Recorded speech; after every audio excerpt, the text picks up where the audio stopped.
எம்ஜிஆர் இன்றிருந்தால் சட்டமன்ற கனவு கலைஞருக்கு கனவாகவே போயிருக்கும். முன்னாள் அமைச்சர் பரஞ்சோதி. முன்னாள் முதல்வர் அமரர் எம்ஜிஆர் அவர்களின் பிறந்தநாளையொட்டி நடந்த பொதுக்கூட்டத்தில் முன்னாள் அமைச்சர் புறநகர் மாவட்ட செயலாளர் பரஞ்சோதி அவர்கள் கூறுகையில், எம்ஜிஆர் படம் வேண்டுமானால் 100 நாட்கள் ஓடலாம், ஆனால் அவர் ஆரம்பித்த கட்சி 100 நாட்களை தாண்டாது என கலைஞர் கேலியும் கிண்டலுமாக சினிமா வசனம் பேசிக் கொண்டிருந்த நிலையில், பொன்மன செம்மல் அவர்கள் இன்றும் இருந்திருந்தால் கலைஞரின் சட்டமன்ற கனவு கனவாகவே போயிருக்கும் என கூறினார். நம்முடைய ஸ்ரீரங்கம் சட்டமன்றம் தொகுதி என்றைக்கும் புரட்சி தலைவி அம்மாவினுடைய கோட்டை தான் என்பதை பல முறை நிரூபித்திருக்கிறது என்பதை இந்த நேரத்திலே நான் குறிப்பிட ஆசைப்படுகின்றேன். ஸ்ரீரங்கம் சட்டமன்ற தொகுதியை பொறுத்தவரையிலே 2009 நாடாளுமன்ற தேர்தலில் அன்றைக்கு இங்கே இருக்கக்கூடிய கழக நிர்வாகிகளுக்கு தெரியும். அன்றைக்கு நான் எதிர்கட்சியிலே நம்முடைய ஸ்ரீரங்கம் சட்டமன்ற தொகுதியினுடைய உறுப்பினராக இருந்த அந்த காலகட்டத்தில் நடைபெற்ற 2009 நாடாளுமன்ற தேர்தலில் 6 சட்டமன்ற தொகுதியிலே 5 சட்டமன்ற தொகுதி அங்கே நாம் குறைவான வாக்குகளை பெற்று ஸ்ரீரங்கம் சட்டமன்ற தொகுதியிலே தான் 21,000 வாக்குகள் கூடுதலாக பெற்று இந்த அன்றைக்கு ஒரு நாடாளுமன்ற உறுப்பினரை உருவாக்கிய தொகுதி நம்முடைய ஸ்ரீரங்கம் சட்டமன்ற தொகுதி என்பதை இந்த நேரத்திலே நான் நினைவு கூற ஆசைப்படுகின்றேன்.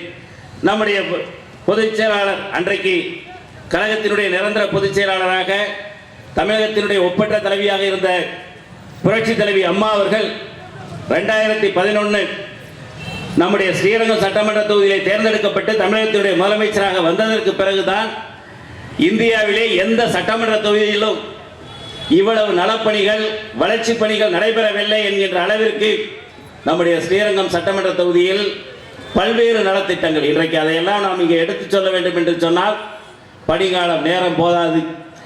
அந்த அளவிற்கு இந்த தொகுதியை இந்தியாவிலேயே முதன்மையான தொகுதியாக ஆக்கியவர் நம்முடைய புரட்சி தலைவி அம்மா அவர்கள் என்பதை மக்கள் மறந்துவிடவில்லை. கடந்த காலத்திலே நாம் இந்த வாய்ப்பை இழந்திருந்தாலும் கூட வரக்கூடிய 2026 சட்டமன்ற தேர்தலில் நம்முடைய ஸ்ரீரங்கம் சட்டமன்ற தொகுதி திருச்சி மாவட்டத்திலே அதிகமான வாக்களை பெற்று வெற்றி பெறக்கூடிய ஒரு தொகுதியாக நம்முடைய ஸ்ரீரங்கம் சட்டமன்ற தொகுதி திகழும் என்பதை இங்கே இருக்கக்கூடிய மகளிர் சகோதரிகள் இங்கே எடுத்து காட்டிக் கொண்டிருக்கிறீர்கள். புரட்சி தலைவர் எம்ஜிஆர் அவருடைய பிறந்த நாளை 109வது பிறந்த நாளை நாம் கொண்டாடுகிறோம் என்று சொன்னால், புரட்சி தலைவர் எம்ஜிஆர் அவர்கள் ஒரு ஒப்பற்ற தலைவர் மட்டுமல்ல, மக்களுக்காக வாரி வாரி வழங்கிய வள்ளல். திரைப்படத்துறையிலே தான் சம்பாதித்த ஒட்டுமொத்த பணத்தையும் ஏழை மக்களுக்காக அளித்த தலைவர் நம்முடைய புரட்சி தலைவர் எம்ஜிஆர் அவர்கள். இன்றைக்கும் கூட நாம் எம்ஜிஆர் அவருடைய பிறந்த நாளை நாம் கொண்டாடுகிறோம் என்று சொன்னால், அவருடைய பிறந்த நாள் அன்றைக்கு நாம் பார்த்தோம்.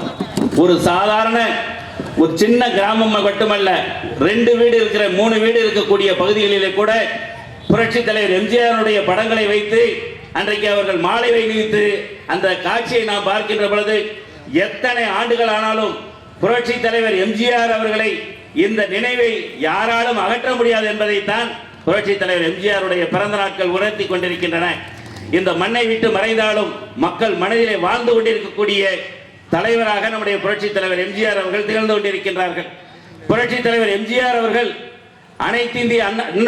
நம்முடைய அனைத்து இந்திய அண்ணா திராவிட முன்னேற்ற கழகத்தை தொடங்குவதற்கு முன்னால் ஒரு சில சம்பவத்தை மட்டும் நான் உங்களிடத்திலே குறிப்பிட ஆசைப்படுகின்றேன்.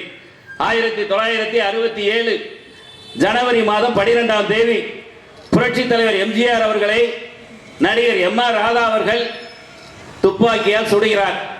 அன்றைக்கு புரட்சி தலைவர் எம்ஜிஆர் அவர்கள் உயிருக்கு போராடுகிறார். தமிழ்நாட்டில் இருக்கக்கூடிய ஏழை எளிய தாய்மார்கள் அத்துணை தரப்பு மக்களுடைய பிரார்த்தனையின் காரணமாக நம்முடைய புரட்சி தலைவர் எம்ஜிஆர் அவர்கள் அங்கே மீண்டும் உயிர் பெறுகிறார். அந்த நேரத்திலே தான் தேர்தல். தமிழ்நாடு முழுவதும் புரட்சி தலைவர் எம்ஜிஆருடைய அந்த படம் நீங்க பார்த்திருப்பீங்க. இந்த கட்டு போட்ட அந்த படம் தமிழ்நாடு பூரா எல்லா கிராமங்களிலும் மூளை முடுக்கெல்லாம் அன்றைக்கு ஒட்டப்பட்டதின் காரணமாகத்தான் 1967 திராவிட முன்னேற்ற கழகம் ஆட்சிக்கு வந்தது என்பதை மூத்தவர்கள் அறிந்திருப்பார்கள் என்பதை இந்த நேரத்தில் நான் சுட்டிக்காட்ட ஆசைப்படுகின்றேன். அன்றைய தினம் முதலமைச்சராக பொறுப்பேற்ற நம்முடைய ஒப்பற்ற தலைவர் அண்ணா அவர்கள் சொன்னார்கள், இந்த ஆட்சி இன்றைக்கு அமைந்திருக்கிறது என்று சொன்னால் என்னுடைய தம்பி ராமச்சந்திரனுடைய உழைப்பாலே கிடைத்த வெற்றி என்று அன்றைய தினம் அவர் குறிப்பிட்டார்கள் என்பதை இந்த நேரத்தில் நான் சுட்டிக்காட்ட ஆசைப்படுகின்றேன்.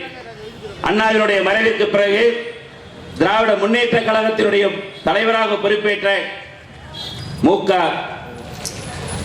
கருணாநிதி அவர்கள் திராவிட முன்னேற்ற கழகத்தை தன்னுடைய குடும்ப கட்சியாகவும் ஆட்சியை தன்னுடைய குடும்ப ஆட்சியாகவும் மாற்றியதன் காரணமாக தமிழகத்தில் இருக்கக்கூடிய மத்தியிலே மிகப்பெரிய கொந்தளிப்பு எதிர்ப்பு அலை.